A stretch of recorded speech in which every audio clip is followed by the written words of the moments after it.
Wait lang, wag mo munang i-scroll. So, syempre, magbibigay muna tayo ngayon ng ating word of the day. At yung pag-usapan natin is itong tinatawag nating physical injuries na which is matatagpuan naman po natin sa ating revised penal code, no?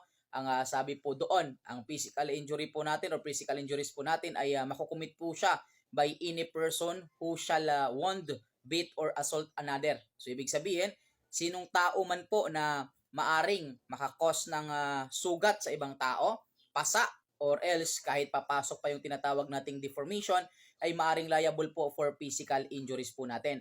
But as long as lang po na hindi papasok yung elements po natin under ng Article 148 ng direct assault at saka yung Article 149 na tinatawag nating indirect assault.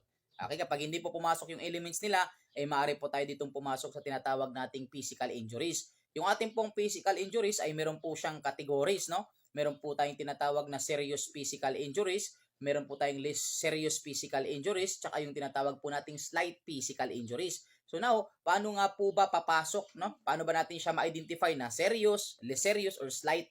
So mas maganda po tingnan natin yung days of medical assistance kasi maraming grounds para pumasok sa physical injuries.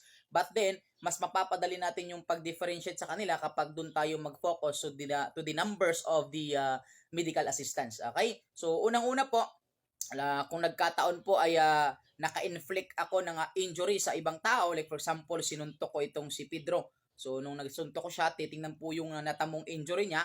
Kapag po ang medical assistance ay umabot lamang po ng 1 to 9 days, magiging liable po ako for the crime of tawag natin slight physical injuries lang po yun ha.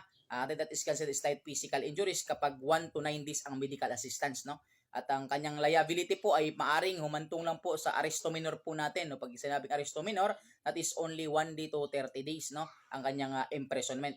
Okay, pag sinabi naman po natin kung nagkataon yung pasa na natamo ni Pedro nung sinuntok ko siya, yung injury na natamo niya is umabot po ng 10 days to 30 days medical assistance, pasok na po yun sa tinatawag nating less serious physical injuries at maari naman po ang penalty po ng nasabing krimen na nagawa ko na less serious physical injuries ay aresto mayor naman po. That is corresponding, mayroon siyang corresponding penalty of aresto mayor which is sinasabi naman natin yung 1 month, 1 day to 6 months po under ng ating Article 27 duration of penalties po natin.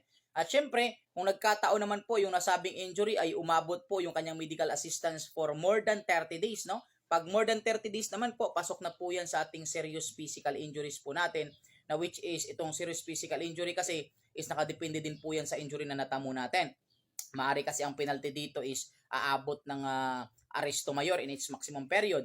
Pwedeng umabot ng presyon correctional or else aabot pa yan ng presyon mayor. So basta as numbers of days lang po muna, pag more than 30 days, pasok na po yan sa ating serious physical injuries. Pero syempre, sabi ko nga kanina, pag may deformity, so pasok na po yan sa serious physical injuries or else, example, nabulag, di ba? So permanently naman po yan. Kunwari, permanently blind na siya. So walang days for medical assistance na magagaling siya. So automatically that is serious physical injuries at maaring tumaas ang nasabing penalty into prison mayor which is that is 6 years, 1 day to 12 years naman po natin, no? So yan po yung ating tinatawag na mga physical injuries po natin, no? At tatandaan po natin is ang ating pong serious physical injuries ay makita po natin yan under Article 263 of Revised Penal Code. At saka po yung ating less serious physical injury ay nasa Article 265 of Revised Penal Code. At saka yung ating slight physical injuries naman po ay nasa Article 266 of Revised Penal Code. So yan po yung ating mga physical injuries po natin at sana nakatulong sa inyo yan. At syempre, ito pa inyong lingkod, your Mr. Word of the Day, Emmanuel, the Master Schumann, Bilaisa Bilacalos, Calos, CVRC National Lecturer and Registered Criminalist. God bless you all. Have a nice day.